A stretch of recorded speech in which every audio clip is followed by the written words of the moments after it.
Hello friends, मैं हूं आपका दोस्त पुष्पेंद्र सिंह फ्रॉम परीक्षा टेस्ट पब्लिकेशन। फ्रेंड्स, जैसा कि आज मॉर्निंग शिफ्ट में यूपी पुलिस का जो एग्ज़ाम था, तो उसकी मैं जीएस की सारी आंसर की दे रहा हूँ। आप लोग जल्दी से चेक कर लीजिए ताकि आपको भी पता चले कि आखिर जीएस के आपने कितने क्वेश्चन सही किए हुए हैं। तो देखिए, जो आपका पहला क्वेश्चन आपकी स्क्रीन पे दिख रहा है वो है कि निम्नलिखित में से किस तत्व का परमाणु त्रिज्या सबसे छोटा होता है। तो देखिए फ्रेंड्स, जो परमाणु त्रिज्या की बात होती है तो परमाणु त्रिज्या में सबसे छोटा जो होता है वो आपका क्लोरीन की होती है। ठीक है, क्लोरीन की सबसे छोटी त्रिज्या होती है। उसके बाद देखिए क्वेश्चन दो है, ये CH3COO CH2CH3 का सूत्र, ये किसका सूत्र है।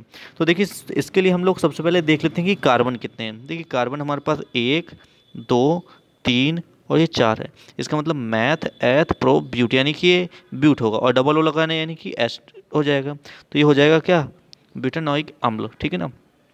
उसके बाद नेक्स्ट है कि द्रवों का घनत्व नापने के लिए किस उपकरण का उपयोग किया जा सकता है। तो देखिए द्रवों का घनत्व नापने के लिए वैसे तो हाइड्रोमीटर का प्रयोग किया जाता है, लेकिन प्रयोगशालाओं की बात की जाए तो उसमें हम पिग्नोमीटर का प्रयोग करते हैं। ठीक है ना, डी ऑप्शन सी हो जाएगा। नेक्स्ट है हमारा कि केंद्रीय विश्वविद्यालय बाबा साहेब भीमराव अम्बेडकर विश्वविद्यालय विद्या विहार किस शहर में स्थित है। तो ये आपका लखनऊ में स्थित है। ठीक है, अगले प्रश्न पर चलते हैं। आपका अगला प्रश्न है कि उत्तर प्रदेश पुलिस का मुख्यालय कहाँ स्थित है। तो देखिए पुलिस का जो मुख्यालय है वो प्रयागराज में है। ठीक है ना, और इसका एक ऑफिस लखनऊ में भी है। अगला प्रश्न है कि उत्तराखंड किस वर्ष अस्तित्व में आया था। तो ये वर्ष 2000 में अस्तित्व में आया था। अगला प्रश्न देखिए, अगला है कि वर्षाना होली के साथ खेली जाती है। तो जैसे कि वर्षाना जो होली होती है ये डंडे के साथ खेली जाती है। ठीक है, तो अगला प्रश्न देखते हैं। देखिए नेक्स्ट है कि उत्तर प्रदेश में आयोजित कापिल मेला किस समुदाय से। फ्रेंड्स, इसका आंसर मुझे क्लियर नहीं है इसलिए मैं इसका आंसर नहीं बता रहा हूँ, आप लोग सर्च कर लीजिए यदि आपको मिल जाता है तो। ठीक है ना। नेक्स्ट देखिए, नेक्स्ट है कि भारत में कथक नृत्य के शास्त्रज्ञ कौन है। तो ये हमारे पंडित बिरजू महाराज हैं। अगला ये निम्नलिखित में कौन सी यूपी पुलिस विभाग की चयन प्रक्रिया के चरणों में से एक नहीं है। तो देखिए शारीरिक परीक्षण भी होता है, शैक्षिक योग्यता भी देखी जाती है, आयु पत्रता भी देखी है, लेकिन भाषा परीक्षण इसमें नहीं देखा जाता कि आप हिंदी अंग्रेजी कुछ बोल सकते हैं, नहीं, ऐसा कुछ भी नहीं देखा जाता है। तो भाषा परीक्षण इसमें सही हो जाएगा। अगला प्रश्न है कि एक पौराणिक कथा के अनुसार किस देवता ने दशाश्वमेध घाट पर किए जाने वाले दशाश्वमेध यज्ञ के दौरान 10 घोड़ों की बलि दी थी। तो ये किसने दी थी, ये भगवान ब्रह्मा ने दी थी। ठीक है। अगला प्रश्न है कि भारत में बहादुरी का सर्वोच्च पुरस्कार निम्नलिखित में कौन सा है। तो देखिए बहादुरी का जो सर्वोच्च पुरस्कार है वो अलग अलग हैं, लेकिन यहाँ पे जो हमें वो बताना है वो आपका परमवीर चक्र है। ठीक है ना, इन चारों में से परमवीर चक्र है।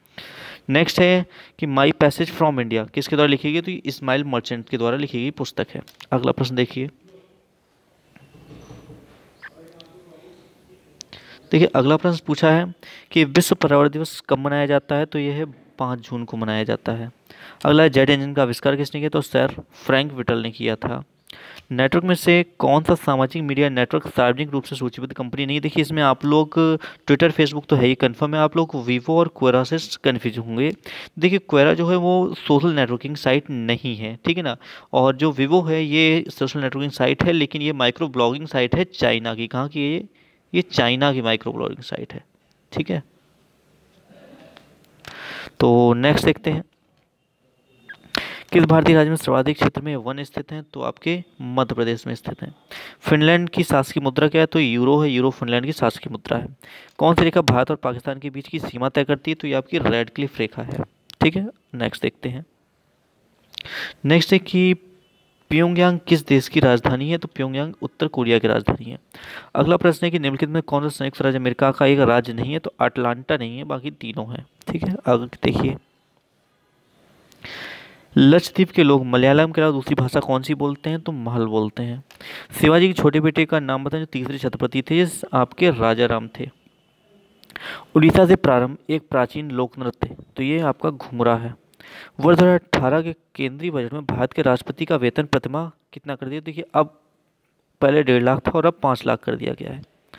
अगला प्रश्न देखिए, भारत अपने नारियल के वार्षिक उत्पादन में और इंडोनेशिया के बाद तीसरे स्थान थी किसके। तो ये फिलीपींस और इंडिया के बाद तीसरे स्थान पर आता है।